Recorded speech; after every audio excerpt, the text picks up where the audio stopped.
સુરતના ઓલપાડ તાલુકા ટકારમાં ગામના ખેડૂતે દેશી ગુલાબની ખેતી કરી છે। 3.5 વીઘામાં ગુલાબની ખેતી કરી ખેડૂત સારી આવક મેળવી રહ્યો છે।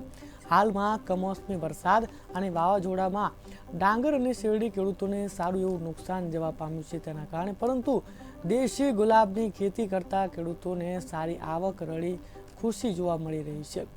ખેતીમાં એકને એક પાક લેવાથી જમીનને પણ નુકસાન થાય છે, પરંતુ ખેતીમાં બદલાવ કરવાથી જમીન પણ સારી રહે છે। ટકારમાં અને સરસરા ગામની સીમ પાસે ટકારમાં ગામના વિરલભાઈ ખેડૂત કરીને છે ભાઈનું 3.5 વીઘાની જમીન આવેલી છે। એમણે ગુલાબનું વાવેતર કર્યું છે। એમ જોવા જઈએ ને તો અમારી બાજુ શેરડી અને ડાંગરની ખેતી થતી હોય છે, પણ વિરલભાઈએ ગુલાબની ખેતી કરી છે।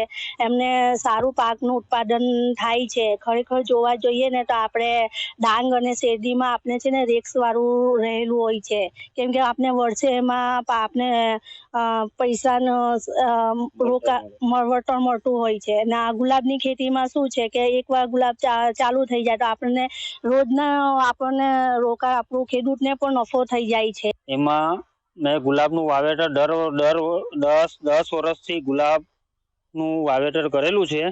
સારું એવું ઉત્પાદન મળે છે એમાં। અને ગુલાબની ખેતીમાં મેઇન વસ્તુ તો એ છે કે આપણે શેરડીને એ બધા એકને એક વસ્તુ બનાવવાથી જમીનમાં સારું ઉત્પાદન શેરડીનું મળતું નથી।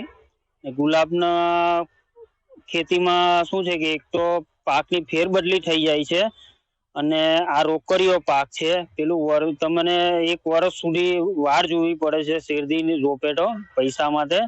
ત્યારે આ કેવું છે, ડેલી ટુ ડેલી એકવાર તમે એની વાવણી કરો તો ઓછામાં ઓછા 5 થી 7 વર્ષ સુધી આ ગુલાબ લાગે છે। અને રોકડ પાક છે, રોજે રોજ તમને રોકડા પૈસા મળે છે। એને રોજે રોજ તોડાવીને માર્કેટ તમારે મતલબમાં પોતે વેચવા જવું પડે, એ થોડી તકલીફ રહી છે। બાકી તો રોકડીયો પાક છે। ઓલપાડ તાલુકામાં સામાન્ય રીતે ડાંગર અને શેરડીની ખેતી થતી હોય છે, પરંતુ ટકારમાં ગામના એક ખેડૂતે ખેતીમાં બદલાવ કર્યો છે અને દેશી ગુલાબની તેઓએ ખેતી કરી છે। હું કેમેરામેનને કહીશ કે દ્રશ્ય બતાવવાનો પ્રયત્ન કરે। આ 3.5 વીઘામાં તેઓનું આ ખેતર આવેલું છે, જ્યાં સામાન્ય રીતે તેઓ ડાંગર, શેરડી અને શાકભાજીની ખેતી કરતા હતા, પરંતુ આ તમામ ખેતી જોખમી અને નુકસાન અને હંમેશા ખેડૂતને નુકસાનની ભીતિ સતાવતી હતી। એટલે ખેડૂતે આ વર્ષે ગુલાબની ખેતી કરી છે, અને સામાન્ય રીતે ગુલાબની ખેતી રોકડીયો પાક ગણાય છે। એટલે શેરડી જેવી ખેતી જ્યારે કરતા હોય છે ત્યારે દર વર્ષ સુધી તેઓ 1 વર્ષ સુધી રાહ જોવાની હોય, ત્યારે એમની પાસે એના સુગરમાંથી પૈસા આવતા હોય છે। પરંતુ રોકડીયો પાક ગુલાબની જે ખેતી છે, 5 મહિનામાં આ પાક તૈયાર થઈ જાય છે અને રોજે રોજ ઇન્કમ ખેડૂત પાસે આવતી હોય છે। એટલે ખેડૂતની આર્થિક સ્થિતિ પણ સારી થઈ જાય છે। એટલે ખેડૂત જે કહી રહ્યા છે ટકારમાં ગામના કે ખેતીમાં બદલાવ કર્યો છે, અને બદલાવની સાથે અનેક ફાયદા જોવા મળી રહ્યા છે।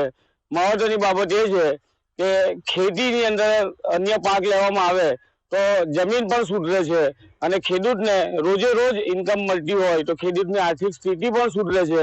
એટલે ટકારમાં ગામના અનેક ખેડૂતો હવે ગુલાબની ખેતી તરફ વળ્યા છે, અને તેઓએ ખેતીમાં બદલાવ કરી અન્ય ખેડૂતો માટે રાહ ચીંધ્યો છે। Kiransinh Gohil, KTV news, Surat.